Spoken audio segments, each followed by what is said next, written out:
abrir a Escritura em Efésios, carta de Paulo aos Efésios, capítulo 2. Vamos ler os versículos 8, 9 e 10. Diz assim o texto: porque pela graça sois salvos mediante a fé, e isso não vem de vós, é dom de Deus, não de obras para que ninguém se glorie, pois somos feitura dele, criados em Cristo Jesus para boas obras, as quais Deus de antemão preparou para que andássemos nelas. Muito bem, queridos. Como eu falava aqui numa mensagem anterior, esta é uma porção da Bíblia, sobretudo de Efésios, bastante conhecida, né? Pela graça sois salvos mediante a fé. Isso não vem de vós, é dom de Deus, não de obras para que ninguém se glorie. Somos feitura dele, criados em Cristo Jesus para as boas obras. Bem, embora seja um texto muito conhecido, sendo também um texto muito debatido, infelizmente, o texto que nos abre o discernimento para a experiência da salvação acaba se tornando apenas um instrumento de batalha.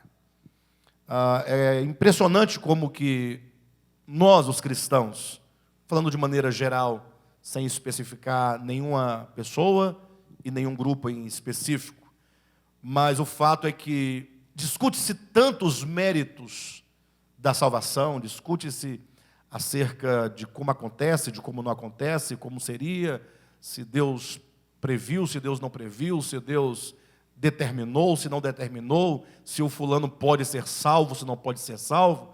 Nos preocupamos até com a salvação de personagens bíblicos do passado, né? As pessoas querem saber se Salomão foi salvo, se Saul foi salvo, se o fulano foi salvo. Ou seja, me parece que a ideia de salvação está muito no plano da especulação.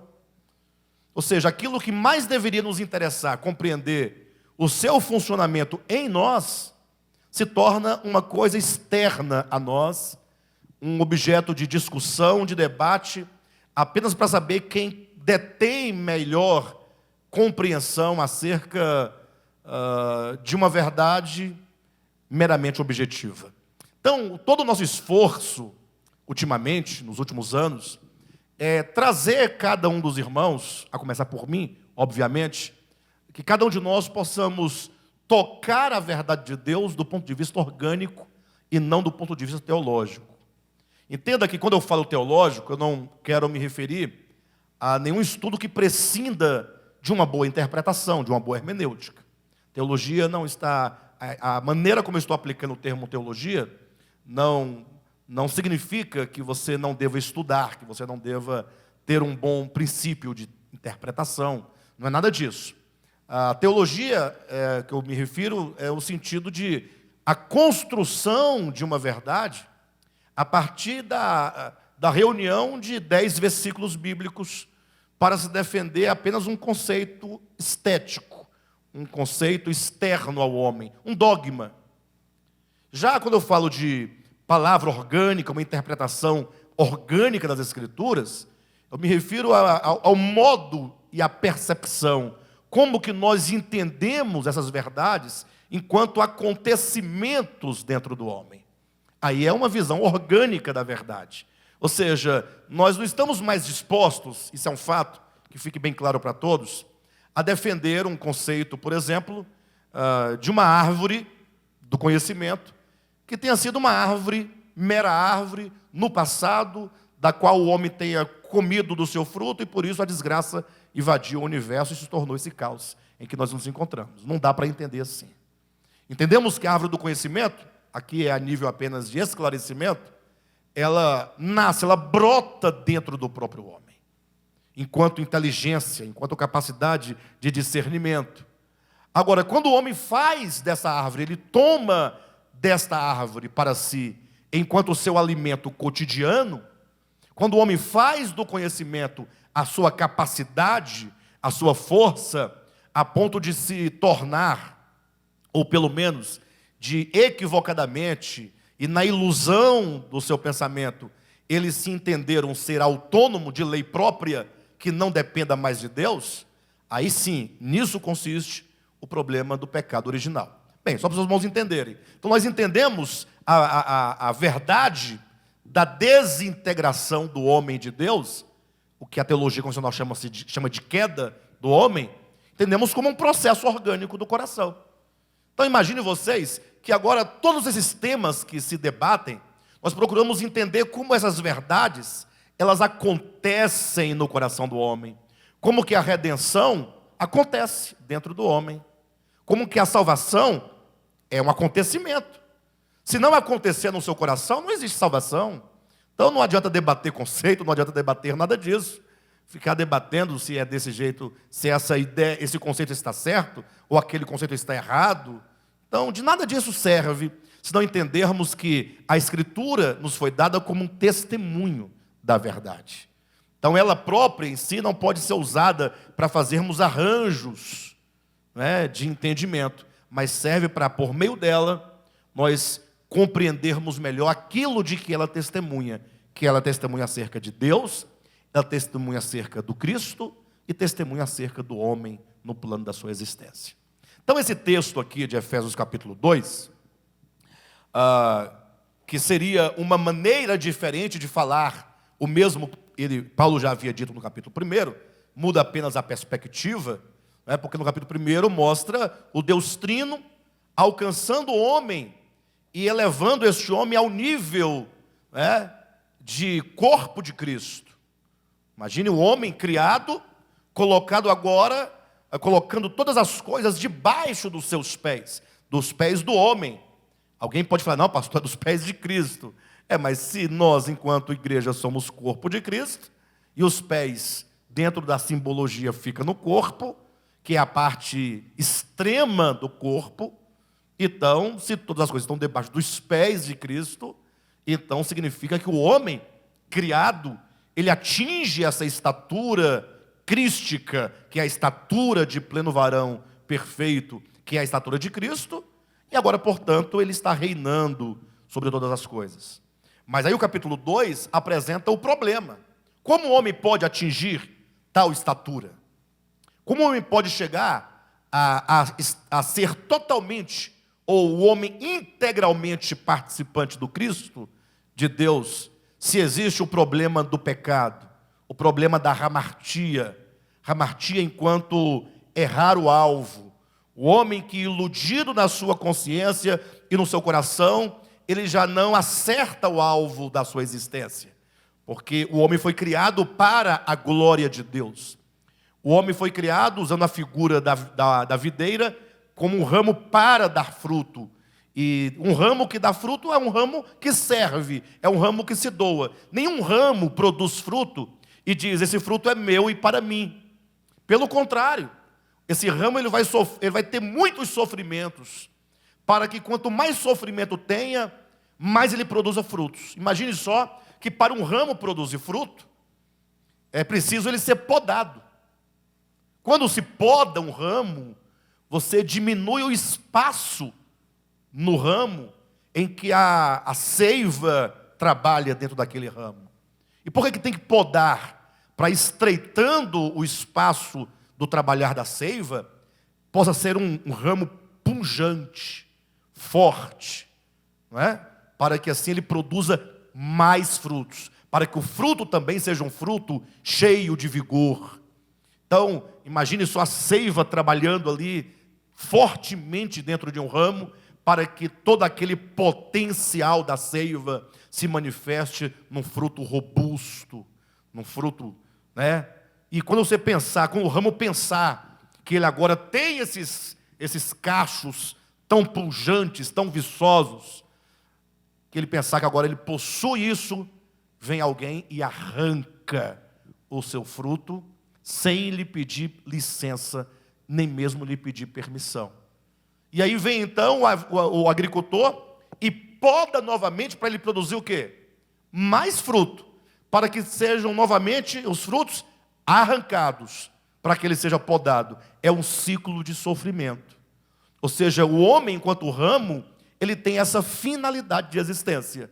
Ou seja, ele serve para produzir, não para si, mas para o outro. É um eterno morrer, para que se viva eternamente. Não existe vida eterna sem um morrer constante. Então o homem foi criado para isso. Ou seja, todos os potenciais humanos, em todos os setores da sua existência, sejam os potenciais naturais com os quais ele nasceu, sejam os adquiridos, sejam recursos, tudo para servir, tudo para doar. E o homem, então, ele foi enganado pela serpente, quando, então, ele se entendeu como que ele existia por si mesmo e para si mesmo. Ele ignorou a própria videira e ignorou aquele que desfruta do fruto da videira. Ele quer ser um ramo autônomo. E essa sua inconsciência acerca de si mesmo, de Deus e do outro, levou o homem a profundas misérias. É a descrição de Paulo do homem no capítulo 2. É um homem que já não vive sob o governo divino, sob a luz divina. Ele é um homem seduzido, guiado pelo príncipe da potestade do ar. Potestade enquanto influência das trevas. E essa influência é o engano que está no coração do homem. Então agora, a grande questão é como esse homem, ele agora é salvo. Como é que esse homem é trazido de volta para o eixo, né? Para que agora ele possa vir a cumprir aquilo para o qual ele foi criado. Nós sabemos então que o apóstolo Paulo mostra no capítulo 2 que nós temos, enquanto fonte da salvação, o próprio coração de Deus, enquanto o coração de um Deus rico em bondade e um Deus cheio de misericórdia. Ou seja, ele é abundantemente misericordioso, ele é abundantemente amoroso. Mas não para por aí. Esse é o início, é o princípio. A nossa salvação só é possível por causa de tal coração divino, de graça e de bondade. Agora, esse Deus, ele precisa tomar esse homem da condição que ele está e fazê-lo, portanto, assentar-se nos lugares celestiais, como está aqui no versículo 6 do capítulo 2. Agora, aí nós nos deparamos com um grande trabalhar divino, um prolongado trabalhar divino. As pessoas sempre me perguntam se uma existência humana é suficiente para que o homem atinja esse nível. É difícil responder isso com precisão. Mas assim, pragmaticamente falando, eu costumo dizer que seria possível uma existência, desde que o homem não estivesse tão enredado com tantos enganos. O problema maior é que nós passamos a maior parte da nossa existência perdendo nosso tempo com tanto de coisas que não promovem a salvação. Eu mesmo passei muito tempo preocupado em ganhar poder de Deus. Eu queria poder de Deus. Então eu passei muito tempo orando em montes, jejuando, mas com qual objetivo?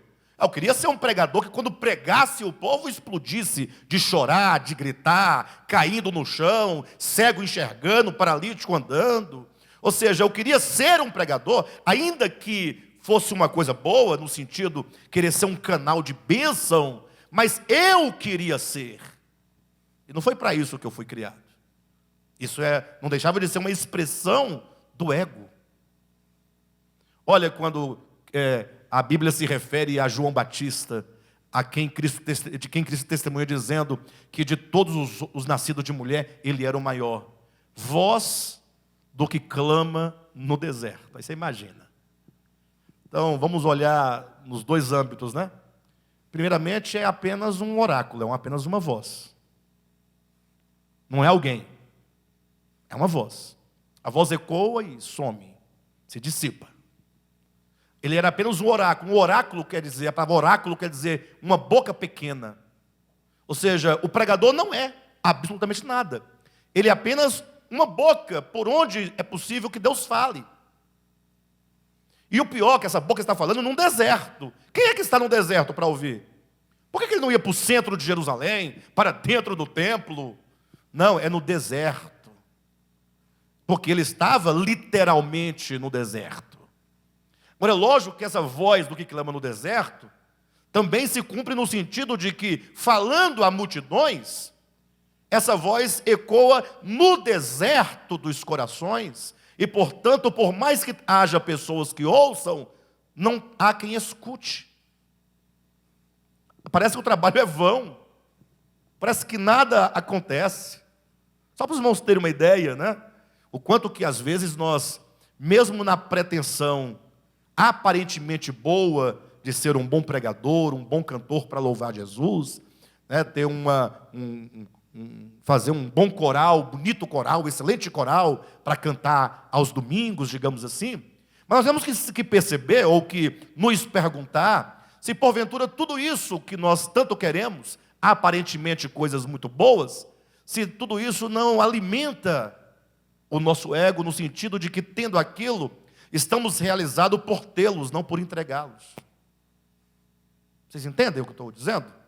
Então, a obra de salvação de Deus, ela às vezes ela é impedida no sentido de que gastamos muito tempo da nossa existência com muitas coisas que não promovem absolutamente nada, por mais que pareçam ser coisas espirituais. Pessoas que oram muito, jejuam muito. Poxa, que bacana, orar muito, jejuar muito, pessoa tal. Mas o que se busca com tudo isso? Essa é a grande questão. Às vezes, no escalando, ganhamos mais de Deus do que falando. Não é? Às vezes, sem nenhum reconhecimento de ser um bom crente, uma pessoa muito grande, estamos ganhando de Deus. Bem, de todo modo, tem esse problema que gastamos muito tempo com aquilo que não promove a redenção, de fato, do homem. E mesmo depois que nós compreendemos esse processo de salvação, do modo como ele deve acontecer em nós, ainda assim, não somos ainda absolutos por aquilo que entendemos. Dividimos a nossa existência com uma centena de coisas. E talvez a questão da salvação se torne apenas uma coisa, entre tantas coisas para as quais existimos. Não é? Por exemplo, a pessoa que trabalha, trabalhar é coisa boa e é devida. E a própria Escritura diz que o homem deve trabalhar com as próprias mãos para não ser pesado ao seu próximo, não tem um texto bíblico. Então é coisa boa, não é coisa ruim. Agora, quando se trabalha para si, para apenas promover e produzir para o próprio homem, esquecendo do outro, digamos assim, e se torna um pecado. Então veja que nós estamos cheios de coisas boas, mas que são coisas muito ruins. Gastamos nosso tempo. Então é possível que uma existência não seja ainda necessária. Mas não quero entrar nesses méritos da existência, de quantas existências. Eu quero dizer que é um longo e doloroso processo de cura. Ninguém é curado do dia para a noite. Trabalhando aqui o texto de Efésios capítulo 2, um dos grandes problemas na discussão desse texto, exatamente porque, seja de um lado ou de outro, Armínio ou Calvino, todos eles estão preocupados simplesmente em discutirem os méritos, né, de quem pode, de quem não pode, se ganha ou se perde. Não é? E se esquecem que, na verdade, essa salvação é um processo muito longo que acontece dentro do homem. Então é mais do que urgente que nós então busquemos a compreensão e, compreendendo, possamos instrumentalizar isso. Paulo ensina que para chegarmos a estarmos assentados com Cristo nos lugares celestiais, é preciso haver um processo que nós vimos acontecer com Cristo, que é o caminho. Ele é o caminho, enquanto o caminho, nós podemos saber quais são os passos que nós iremos trilhar até entrarmos com Ele na sua glória. Morte, ressurreição, ascensão, entronização e exaltação. Então, não é possível que o homem ele se entenda que tudo está certo com ele, porque ele acreditou na morte de Cristo na cruz do Calvário. Ele acredite que ele de fato está assentado e, ponto final, ele se conforma com o dogma, com a ideia, e não percebe que não tem nada de estar assentado, está rastejando, não raras vezes, aqui comendo pó dessa terra, das coisas materiais. Só que alguém pode falar: pastor, mas você então, você está incrédulo, você Você apostatou-se da Escritura, porque se ela diz que nós estamos assentados, como é que você diz que nós não estamos assentados? Eu quero me tornar bastante repetitivo para ver se as fortalezas caem, não é? Ou pelo menos se abale um pouco, cria uma rachadura na fortaleza. Em Cristo, tudo já está feito. Cristo é a nossa garantia, enquanto aquele que, fazendo-se homem, ele já gerou o protótipo de uma consciência expandida e elevada, que é Jesus. E o livro de Hebreus vai dizer que quando Jesus entra em ressurreição, na glória, ele é como que a nossa âncora alçada além do véu. É a garantia.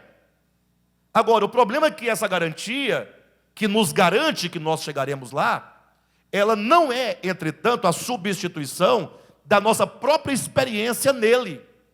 Uma vez que Jesus falou: quando pregares o Evangelho, anuncie a minha morte e convidem os homens ao batismo. Não confunda isso. A teologia ensina que as pessoas devem ser batizadas na água física. Não, ele está dizendo: convide a pessoa a olhar para o crucificado e, entendendo que só se vive e se morrer, convide ele a ser unido a mim na minha morte, ou comigo na minha morte, para que ele também... Então, a morte do eu, ou melhor, do ego, ela é necessária, ela é urgente. Então, Paulo está explicando que ele nos deu vida, ele está aplicando tudo aquilo que aconteceu em Cristo, enquanto uma verdade garantida nele para nós. Mas nós não podemos, certamente, pensar que estamos isentos desse processo. A união com Cristo, ela é essencial. E Paulo explica então que a maneira como nós nos apropriamos dessa verdade, dessa realidade consumada em Jesus, por meio da fé. Ou seja, não existe outro meio de você ser salvo. Nenhum homem será salvo por meio de obras. Só é possível ser salvo por meio da fé.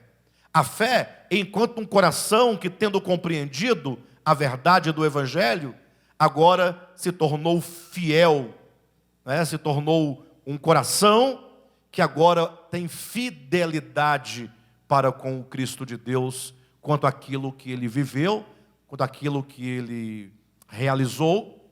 E quando então meu coração ele tem fidelidade, porque ele não vê nenhuma possibilidade, nenhuma saída, senão na morte do Cristo de Deus, que é a morte do próprio ser, como o Cordeiro de Deus que foi morto desde a fundação do mundo, que é a entrega, que é a doação, que é sempre doação, sem requerer nada em troca, absolutamente, sem reclamar. Porque as pessoas às vezes até dão, elas dão para falar mal depois, elas dão para reivindicar, elas dão e reclamam que não existe uma troca, dão, não querem troca, mas fala que não há gratidão.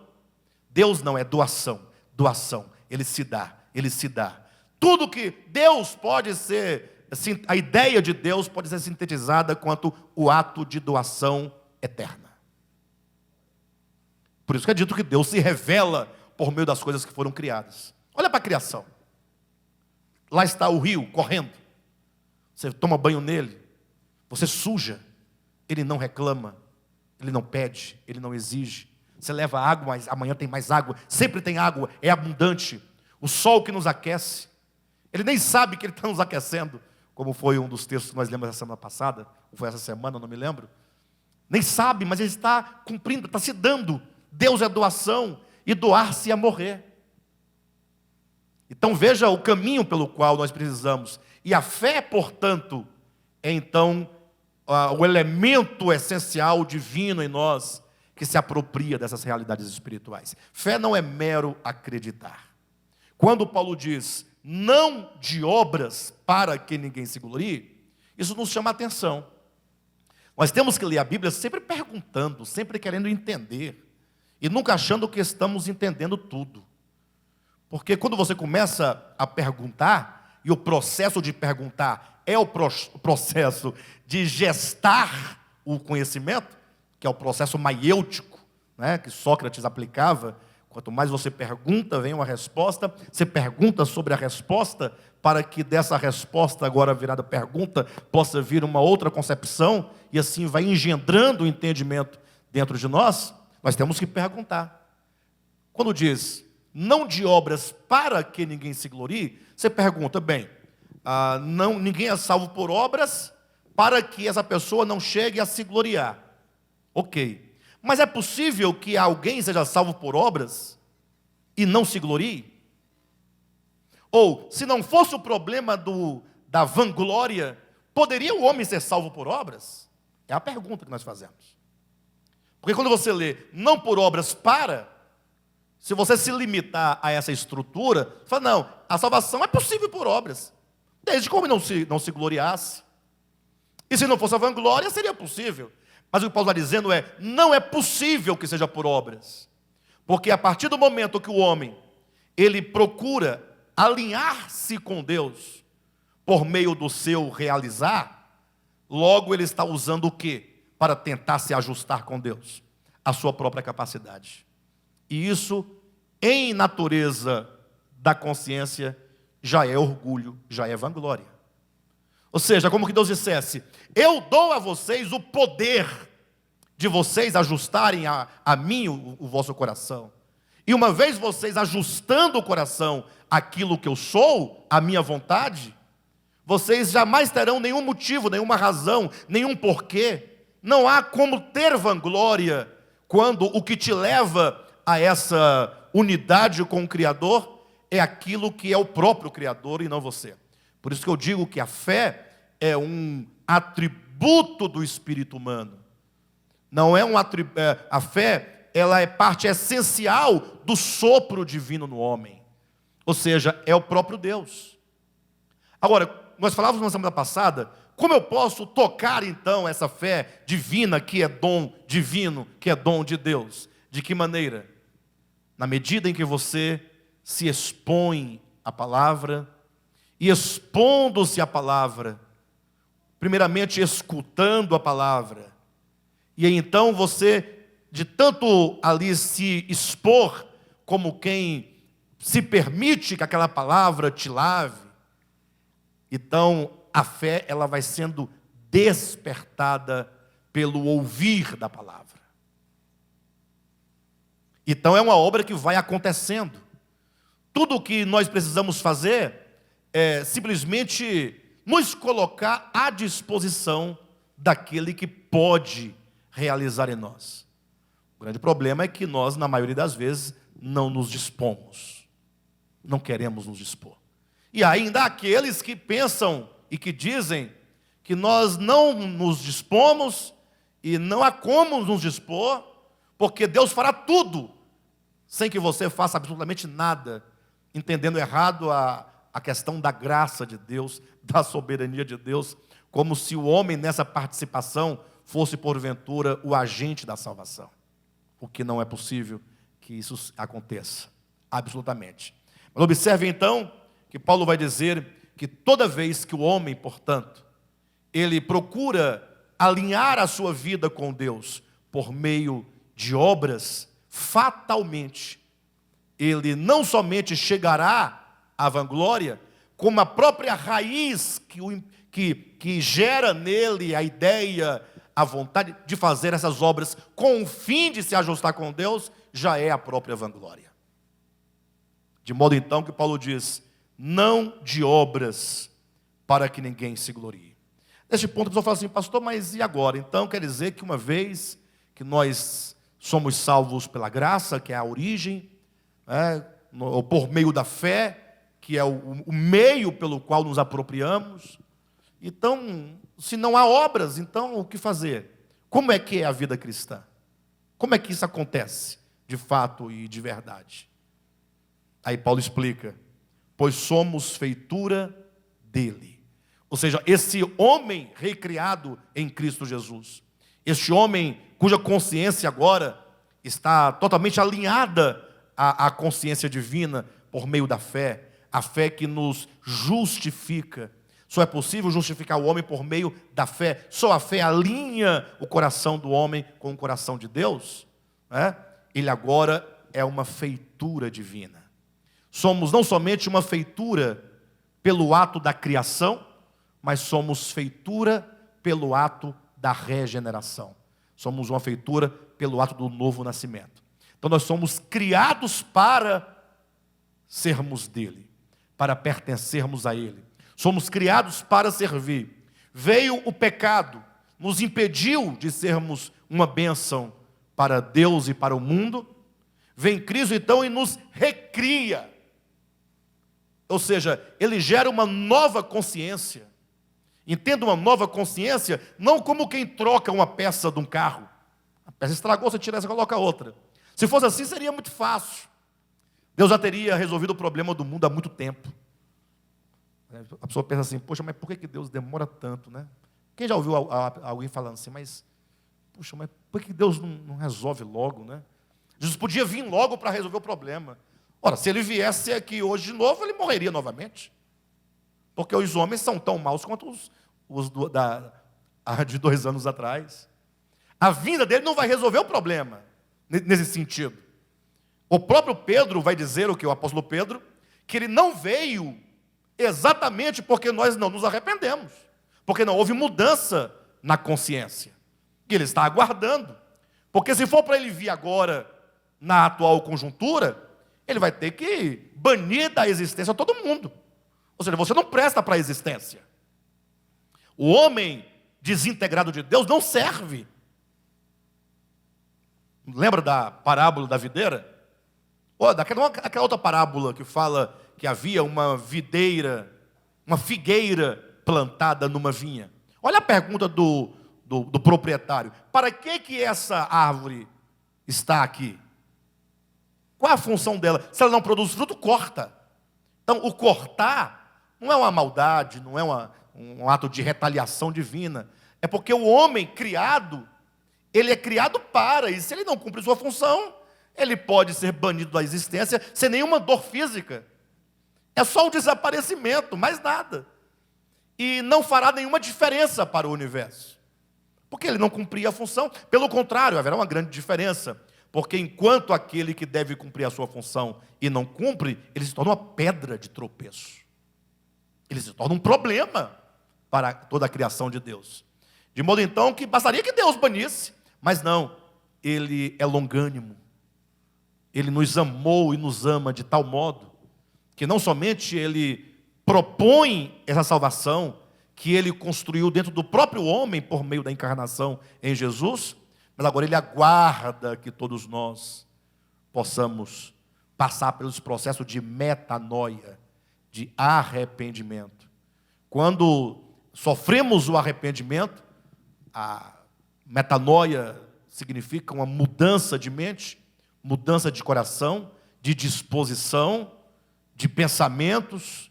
Isso significa novo nascimento, obviamente. Significa que agora houve uma recriação. Então, se fosse só para tirar um coração de pedra e colocar um outro coração de carne, como um médico, né, faz um transplante físico, digamos assim, Deus já teria resolvido o problema. Mas não, ele nos recria no sentido de transformar, moldar a nossa consciência segundo aquilo que ele próprio é. Nós temos uma consciência plástica, por assim dizer. Lembra do texto de Paulo, quando ele diz: não vos conformeis a esse século, mas transformai-vos pela renovação da vossa mente? O que ele está dizendo com isso? Que a nossa mente, ela pode ser moldada de um modo ou de outro, ela é plástica. E esse processo, e essa mudança, portanto, ocorre dentro de um grande processo. Quando isso acontece, nós somos agora feitura dele. Ou seja, uma nova criatura. Uma nova mente, uma nova pessoa. Isso se entende de maneira, como exemplo, a nossa própria experiência humana. Sem pensar no trabalhar divino, na salvação divina, mas olha, quantas vezes na sua existência temporal você não sofreu mudanças? E mudanças tais que você se tornou outro. E outro, você não é o mesmo de antes. Positivo ou negativamente, Mas o fato é que o homem sofre mudanças. Ele é um constante outro, na medida em que ele se permite ser moldado. Então, quando esse homem ele sofre essa metanoia, ele recebe uma nova mente, um novo coração, no sentido de que a sua consciência e o seu coração foram transformados, ele agora se torna uma nova criação de Deus. E agora, portanto, ele pode cumprir. Agora, portanto, ele pode realizar aquilo para o qual ele foi criado. Por isso que Paulo vai dizer: pois somos feitura dele, criados em Cristo Jesus para boas obras. Estas boas obras não são as obras da lei. As obras da lei seria mais ou menos apenas um conhecimento externo que procura, por meio de ameaça, né, te obrigar a fazer algumas coisas que você não quer fazer, mas que você, na sua ilusão, tenta fazer, e pensando que fazendo aquilo está ajustado com Deus. Pelo contrário, você se enche cada vez mais de orgulho. Essas obras de que fala aqui o apóstolo Paulo, obras preparadas de antemão, quer dizer, você agora vai produzir o fruto conforme Deus te criou para produzir. Ou seja, a vida cristã não é uma vida inoperante, não é uma vida infrutífera. Porque as pessoas perguntam: pastor, depois que você tira esse tanto de coisas, o que sobra? Não sobra mais nada. As pessoas entendem que nós estamos pregando um vazio de existência. Não, pelo contrário, estamos querendo uma plenitude de existência. O problema é que o ego, ele não quer essa plenitude da existência. O ego, ele resiste. O que o ego quer? Ele quer ser alguma coisa. Se você diz que tudo aquilo que ele quer não serve, porque só gera orgulho, e a melhor coisa do mundo ainda é uma pretensão do ego, e a pessoa fala assim: então, essa igreja é muito ruim, essa vida é muito ruim. Ora, como assim ruim? É ruim a partir de qual perspectiva?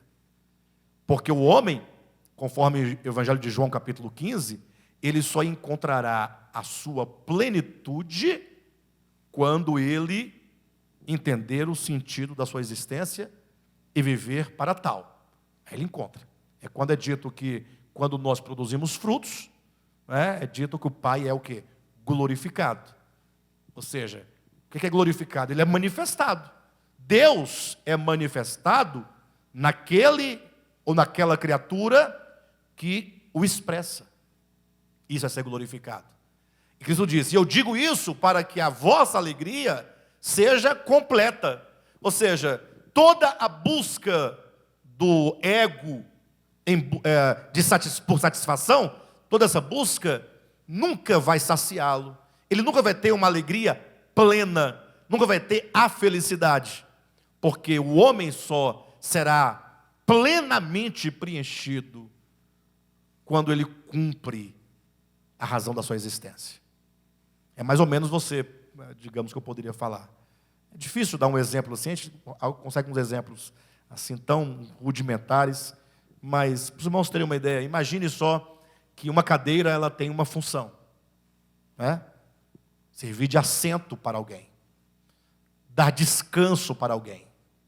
Mas se você pendurá-la no teto, no lugar de um lustre, digamos assim, qual o sentido? Ela nunca vai ser plena, porque ela não se realiza enquanto tal, enquanto cadeira. Vocês entendem? Um exemplo muito básico, né? Mas creio que dá para entender. Então, o homem, ele tem uma razão de ser. Quando, então, ele atinge o alvo da existência, e somente possível quando ele é recriado em Cristo Jesus, que é essa nova consciência, essa metanoia, esse novo nascimento. Veja como que os temas não são separados, divididos, como faz a teologia sistemática. É tudo uma coisa, é um processo que ocorre.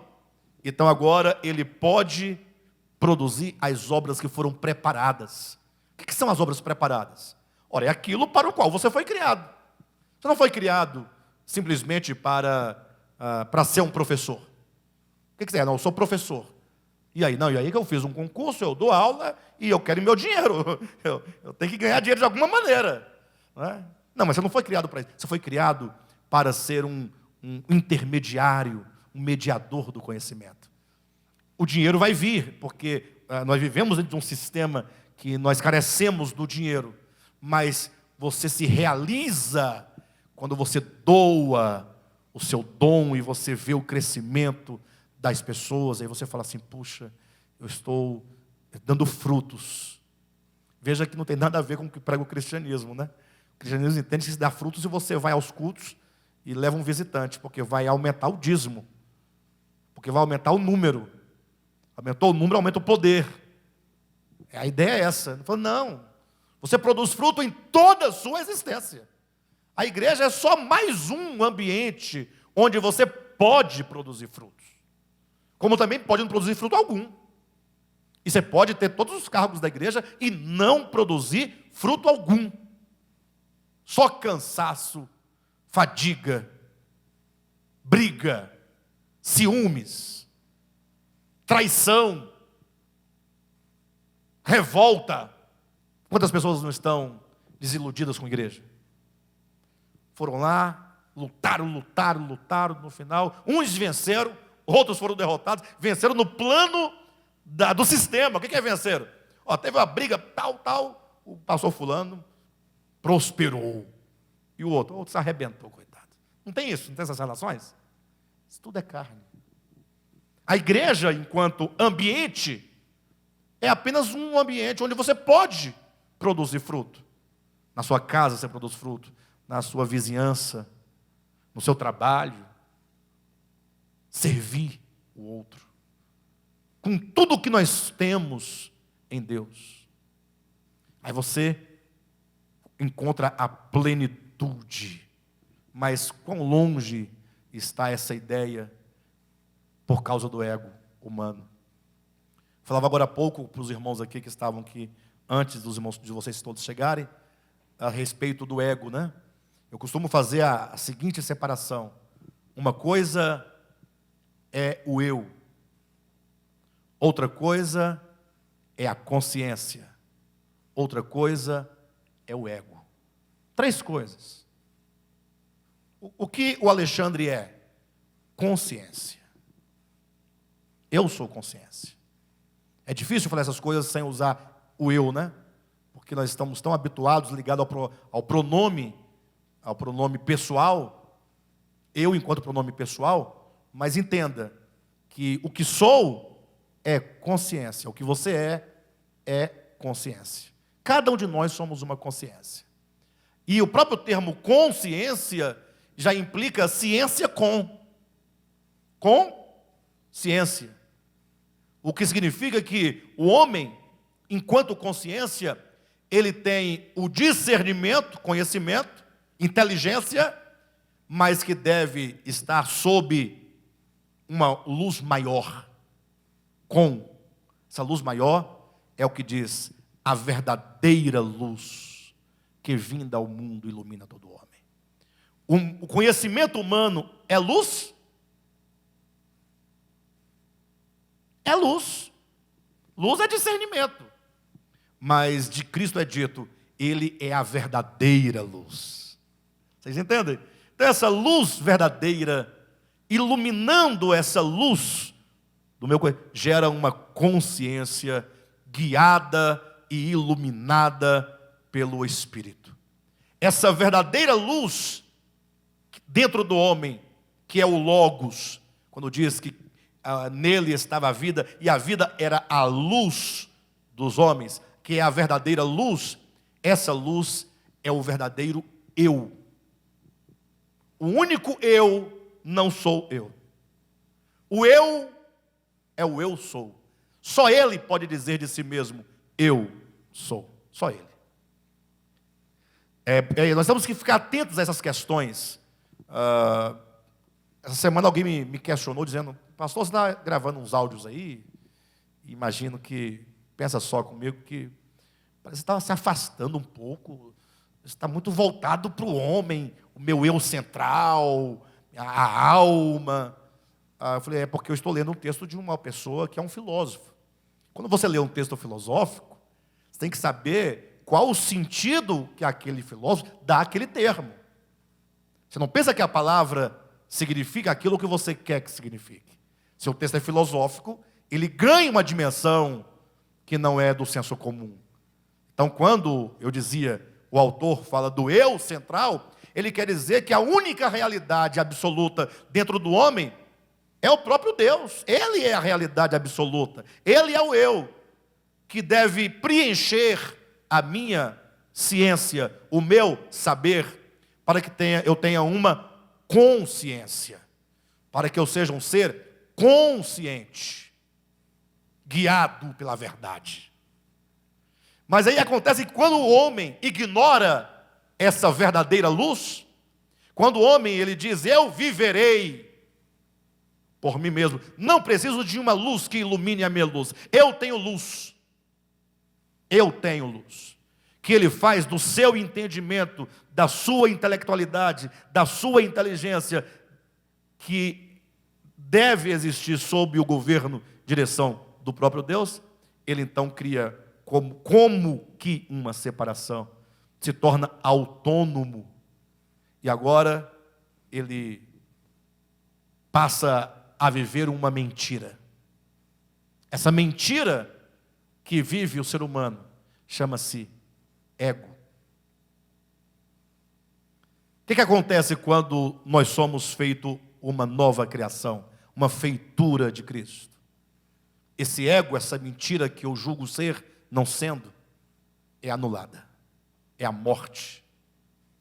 E acontece então o que diz Paulo, logo já não sou eu quem vive, Cristo vive em mim. Ou seja, agora todos os meus atos, minhas palavras, meus relacionamentos, meus comportamentos, tudo isso será uma expressão desse Cristo interior por meu intermédio. Aí o ego, então, ele reluta, porque ele não quer ser anulado. O ego quer ser o eu.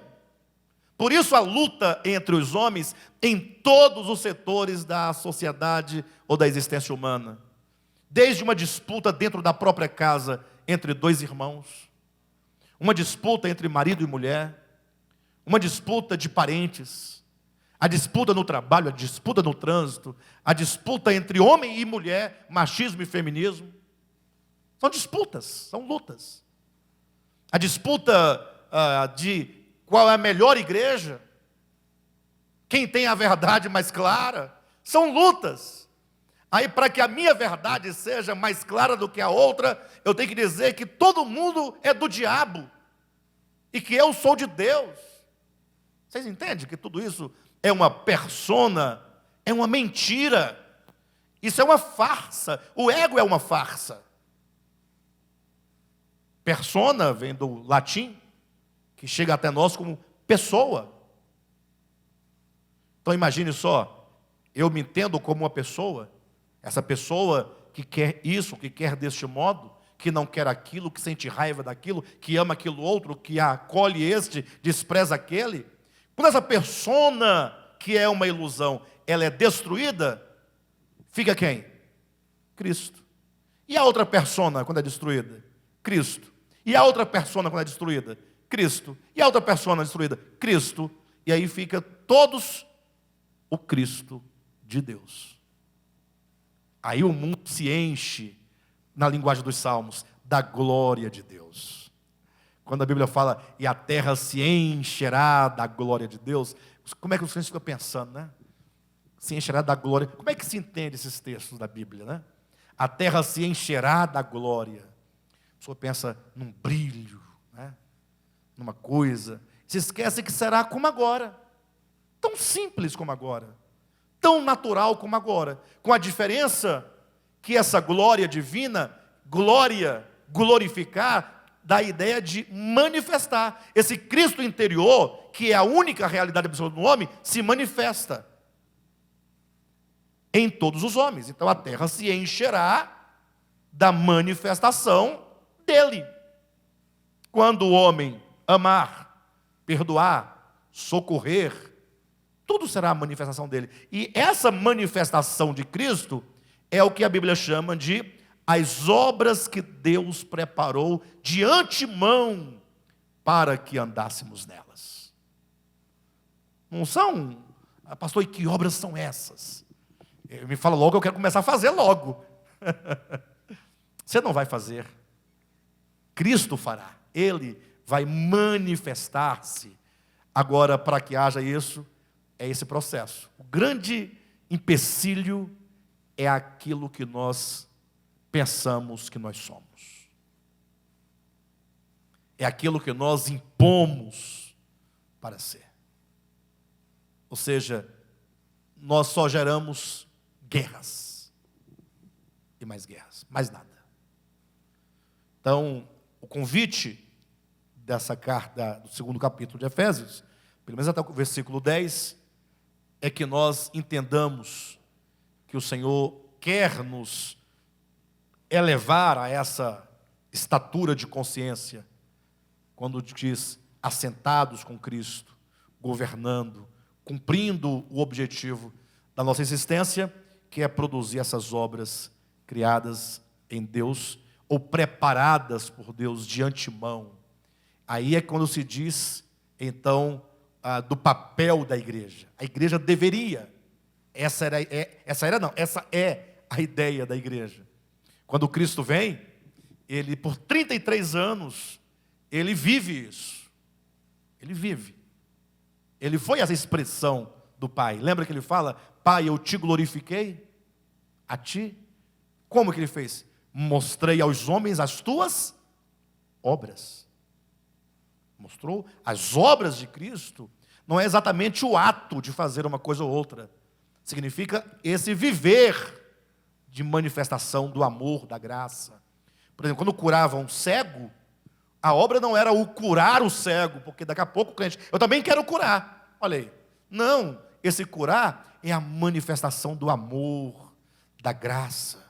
Imagina aquela situação quando diz que saía, Jesus ia se aproximando de uma cidade de Naim, quando saía da cidade, 4 ou 5 pessoas acompanhando uma viúva, que levava no esquife o seu único filho.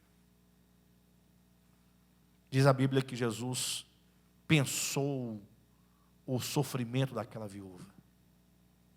Aí, ele ressuscita o filho, certo? Da viúva.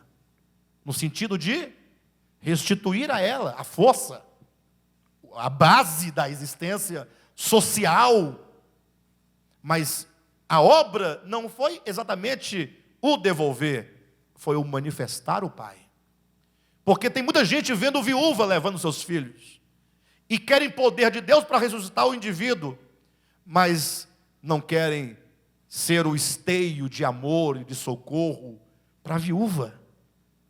Porque ressuscita-se o filho da viúva se você supre a ela aquilo que o seu filho poderia lhe dar. Nesse sentido, você está realizando a obra. Isso é obra. Mas também não é a obra de suprir materialmente, mas é a manifestação de Deus enquanto bondade, enquanto generosidade. O problema é que nós, quando damos dinheiro, nós sempre estamos doando algo no sentido de que, poxa, eu tenho aqui R$100, eu vou tirar a metade, vou tirar 10% para dar para alguém, e não consegue perceber que é preciso que nós entreguemos o quanto for, pensando sempre na questão do outro. É a bondade que me leva a essa ação. Não é a ação pela ação, mas é a ação enquanto manifestação de um coração que ama, um coração que deseja o bem do outro.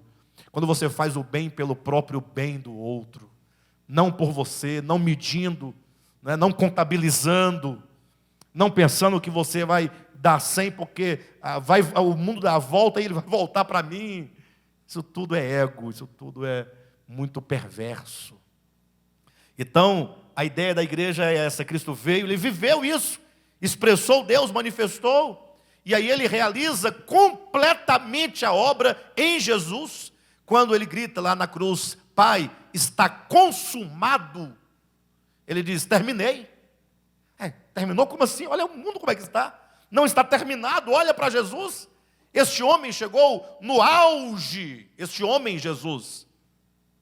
Não confundam, olhem para cá. Não confundam. Tá? Não confundam Jesus, homem, temporal, com o Cristo de Deus. Então, Cristo disse: Pai, está consumado. Jesus, homem, chegou à plenitude divina na humanidade. É uma humanidade plenamente realizada, do ponto de vista da obra de Deus. Aí agora ele fala: agora eu vou voltar para o Pai. Esse Jesus, esse homem, voltará para o Pai. É o primeiro homem a entrar na glória. Lembra que ele disse que eu vou ser preso, vão me matar, mas ao terceiro dia eu ressuscitarei?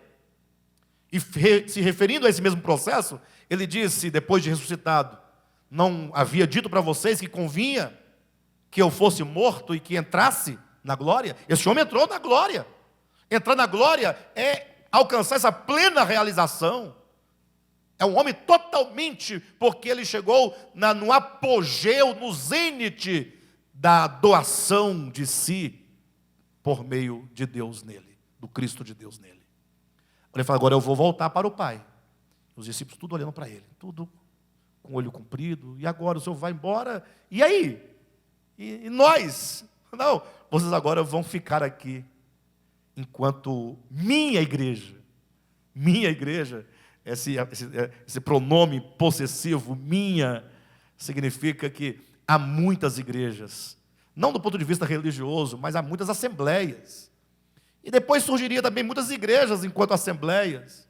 Mas a igreja do Cristo é a reunião de todos aqueles que participam do mesmo Espírito desse Cristo, que agora vão dar continuidade aqui ao que ele começou a fazer. Lembra que o livro de Atos diz exatamente isso? Capítulo 1 de Atos diz, Lucas dizendo, né?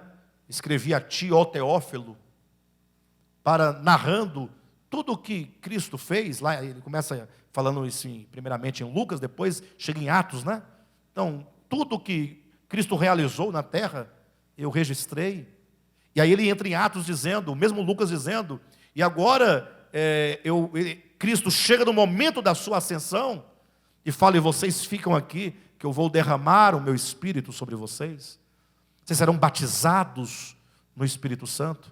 Aí por isso que surge Atos dos Apóstolos, eles dando continuidade na terra ao viver de Cristo. Por isso que Cristo disse: vós fareis muito maiores obras do que eu fiz. Talvez não maiores no sentido... Mas assim, a maior obra de Cristo foi o quê? Ressuscitar um morto depois de 4 dias de sepultado. Qual é a maior obra do que isso? Olha a ideia das pessoas. Olha o que elas querem fazer. Esse tipo de obra. Enquanto a obra que ele está dizendo é: vocês, enquanto muitos, e por muito mais tempo, e em muito maior espaço, fazendo as mesmas obras que eu faço, serão muito mais e muito maiores, não em qualidade, mas em extensão, em tempo, em alcance. Gente, que coisa mais linda. Essa é a ideia de igreja. É a minha igreja, a igreja de Cristo, sendo também essa expressão. Em relação ao mundo, Jesus fala: para que o mundo creia que tu, ó Pai, me enviaste. Olha como é gradativo. Vem o Cristo em Jesus, vem a igreja, alcançando depois as nações. Imagine que coisa mais bonita.